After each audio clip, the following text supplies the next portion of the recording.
A situação na Ucrânia exige atenção máxima, e os próximos dias podem definir o rumo de uma guerra que já se arrasta há anos. Zelensky não perdeu tempo, voa às pressas para Paris em busca de apoio crucial, enquanto a Europa acompanha de perto as negociações entre Estados Unidos e Rússia e os desdobramentos sobre o envio de armas para Kiev. O ex-comandante das Forças Armadas Ucranianas, Valery Zaluzny, defendeu um acordo de paz que fortaleça o país sem abrir mão da aliança com a OTAN ou da possibilidade de hospedar armamentos nucleares. Do outro lado do Atlântico, Trump confirmou conversas com Maduro, mas não descartou ações militares contra a Venezuela. Enquanto isso, o presidente americano em exercício garantiu que publicará todos os resultados de sua gestão ou transparência total sem nada a esconder. A resposta ucraniana ao Cazaquistão não tardou após ataques a terminais estratégicos, e cada detalhe foi respondido ponto a ponto. As eleições no Quirguistão transcorreram sem surpresas, mas também sem entusiasmo. Em meio ao caos, um apelo emocionante ecoou. Os parisienses foram instados a permanecer na cidade, apesar da guerra e das destruições. Aqui você encontra apenas o que realmente importa, o que afeta a todos nós. Acompanhe diariamente comigo André Delevich. A chegada de Zelensky a Paris marcou um momento decisivo. Ao lado de Macron e do chefe da delegação ucraniana nos Estados Unidos, Rustem Umerov, o presidente ucraniano participou de uma videoconferência com o primeiro-ministro britânico Keir Starmer e o enviado especial David Lammy. O foco? Coordenar ações e traçar planos para os próximos passos entre a Ucrânia e seus aliados. Estes são dias cruciais, em que tudo pode mudar, e mudar rápido.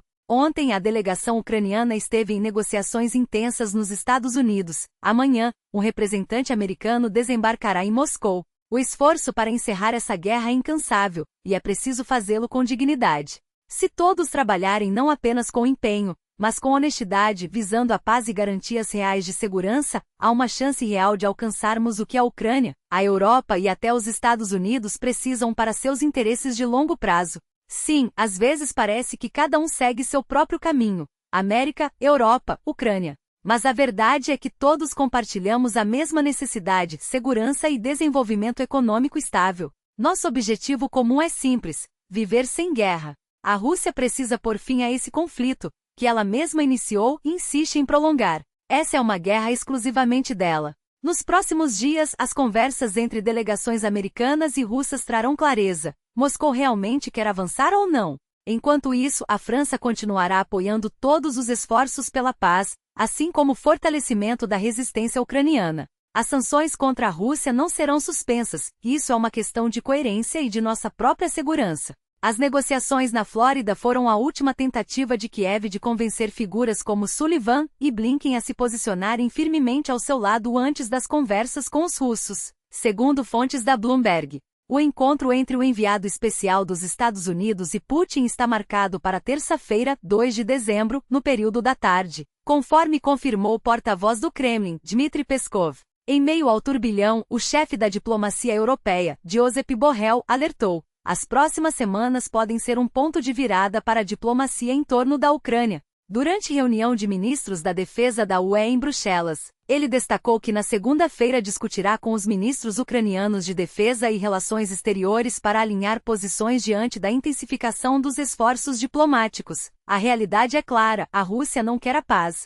Por isso, precisamos tornar a Ucrânia o mais forte possível, para que possa se defender em tempos tão difíceis. Esta semana pode ser decisiva. Ontem, soubemos que as negociações nos Estados Unidos foram árduas, mas produtivas. Ainda não conhecemos os resultados, mas hoje conversarei com os ministros ucranianos para garantir que as garantias de segurança para Kiev sejam sólidas. Não se trata apenas da Ucrânia, trata-se de todos nós. Vemos que a Ucrânia está pronta para negociar, demonstrando isso diariamente. O que esperamos é que a Rússia abandone suas exigências maximalistas, que equivalem a uma rendição forçada. Isso, é claro, é inaceitável. O apoio da União Europeia à Ucrânia é inabalável desde o primeiro dia da guerra e continuará assim. Este ano, nossa ajuda superou todos os recordes desde o início da invasão.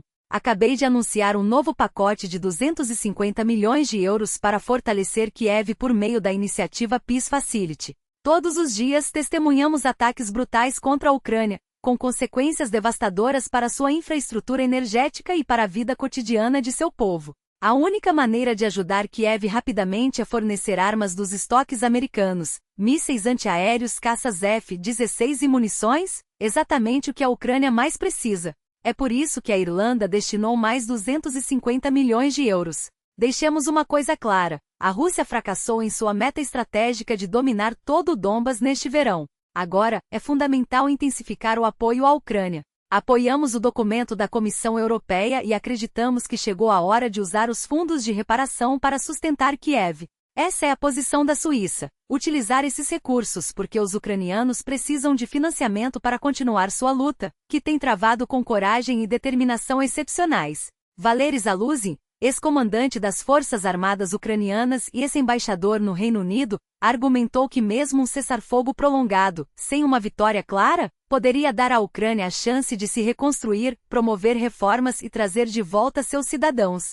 No entanto, alertou que uma paz apressada em termos desfavoráveis levaria inevitavelmente à derrota e à perda da independência. Em artigo para o The Telegraph, Zaluzhin lembrou que a maioria das guerras na história não termina com uma vitória absoluta, mas com pausas temporárias ou exaustão mútua. Para ele, uma vitória ucraniana significa o colapso do Império Russo, enquanto uma derrota significaria a ocupação do país. Todo o resto, segundo ele, seria apenas a continuação da guerra. Um período de trégua poderia permitir à Ucrânia realizar reformas profundas, impulsionar o crescimento econômico, combater a corrupção e construir um sistema judicial justo. Mas Zaluzhin adverte, a situação atual é extremamente complexa, e uma paz rápida só traria uma derrota devastadora. Além disso, convencer a Rússia a aceitar tal acordo não seria fácil. Moscou teria que justificar as enormes perdas humanas. O ex-comandante enfatiza que por enquanto não há condições reais para o fim da guerra. O direito internacional não é respeitado, e qualquer acordo sem garantias concretas seria frágil.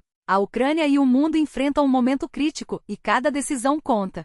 Zaluzhin é categórico. Garantias de segurança reais são, hoje, uma impossibilidade.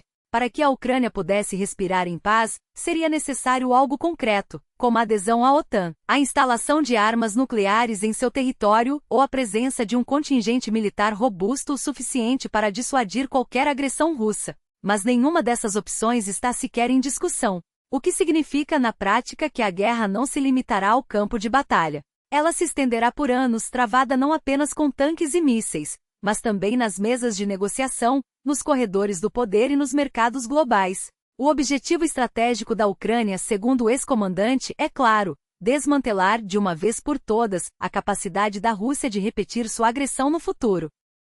A análise de Zaluzhin não passou despercebida.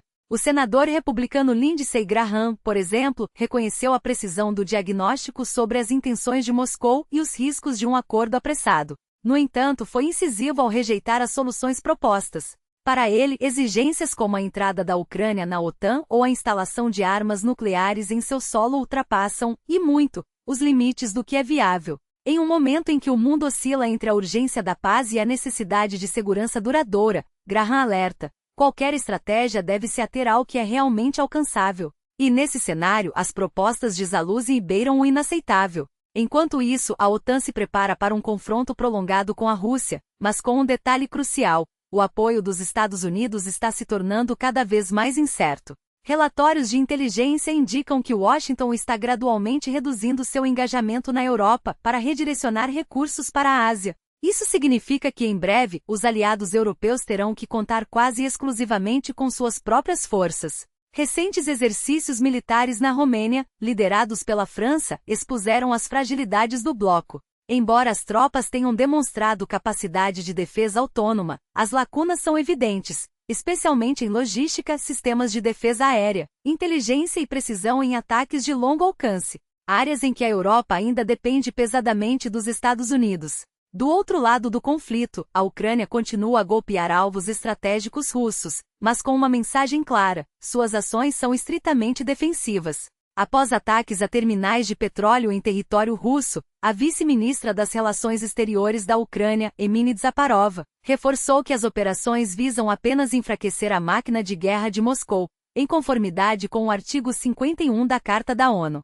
O único fator de instabilidade no Mar Negro é a Rússia, afirmou. A resposta não tardou. O Kremlin classificou os ataques como provocações e violações flagrantes de normas internacionais. Enquanto o Ministério da Energia do Cazaquistão anunciou a busca por rotas alternativas para exportar seu petróleo, temendo novos riscos à segurança de seus terminais. A guerra, porém, não se limita ao fronte. Enquanto a Rússia intensifica seus bombardeios contra a infraestrutura civil ucraniana, como o ataque de 28 de novembro, que deixou mais de 500 mil de pessoas sem energia em Kiev, outras batalhas políticas se desenrolam longe dos holofotes. No Quirguistão, as eleições parlamentares antecipadas revelaram um cenário de baixa participação e desconfiança. Com apenas 35% dos eleitores comparecendo às urnas, o novo parlamento terá menos da metade de seus assentos renovados, com a maioria dos mandatos nas mãos de aliados do presidente Sadir Japarov. Observadores internacionais apontaram restrições às liberdades fundamentais, mudanças na legislação eleitoral e um sistema que na prática sufoca a oposição.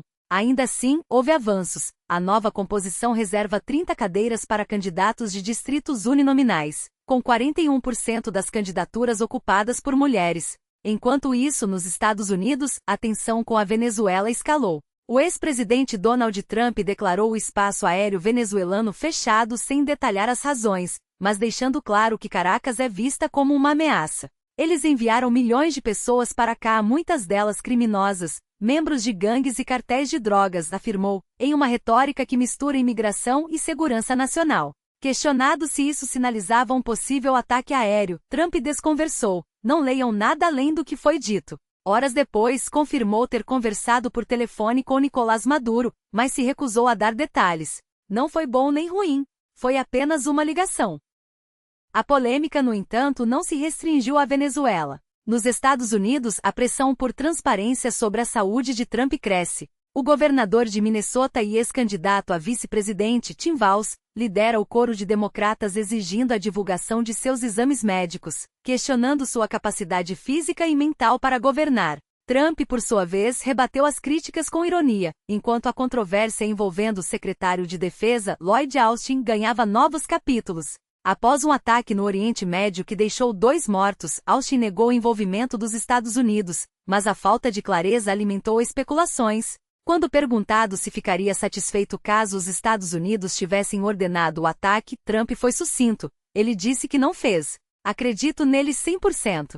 E com isso, encerrou o assunto. O presidente americano foi instado a comentar essas declarações. Mas ninguém me perguntou sobre o meu exame de ressonância. O governador de Minnesota, Tim Walz, exigiu que os resultados fossem divulgados. O governador Walz? Você quis dizer aquele governador incompetente, não é? Se eles querem publicar, para mim não há problema. Que publiquem. Está tudo perfeito. É como aquela ligação que me fizeram quando tentaram, me tirar do jogo. Ah, querem saber sobre isso ou publicar? Querem que divulguem? Não vão descobrir nada, não dão conta. Certo, não vão descobrir. Aliás, nem conseguem, o trabalho deles é péssimo. Mas se querem publicar, eu autorizo. E o que exatamente eles examinaram? Para que publicar? Qual parte do meu corpo foi analisada na ressonância? Olha, eu não sei. Foi só uma ressonância. Que parte do corpo? Não foi o cérebro. Porque eu fiz aquele teste cognitivo e passei com nota máxima. Tirei um resultado perfeito. Algo que eles jamais conseguiriam. Adeus a todos. E a vocês também. Enquanto isso, o líder encontra-se com líderes de diferentes comunidades religiosas do Líbano, além de representantes das comunidades cristã sunita, xiita e drusa, além de imigrantes conclamando a compreensão mútua e ao apoio a todos aqueles que buscam refúgio. Em tom solene, ele os exortou a não abandonar o Líbano, apesar dos conflitos intermináveis, das crises políticas e das dificuldades econômicas que assolam a região. A experiência nos obriga a tomar uma posição. Ninguém mais deve ser forçado a fugir de sua terra por causa de conflitos sem sentido e brutais. E quem bater à porta de nossas comunidades deve ser recebido não com rejeição, mas com as palavras que só a humanidade conhece. Bem-vindo a casa. Agradecemos por acompanhar os acontecimentos conosco. Novos capítulos nos aguardam no próximo boletim. Até lá!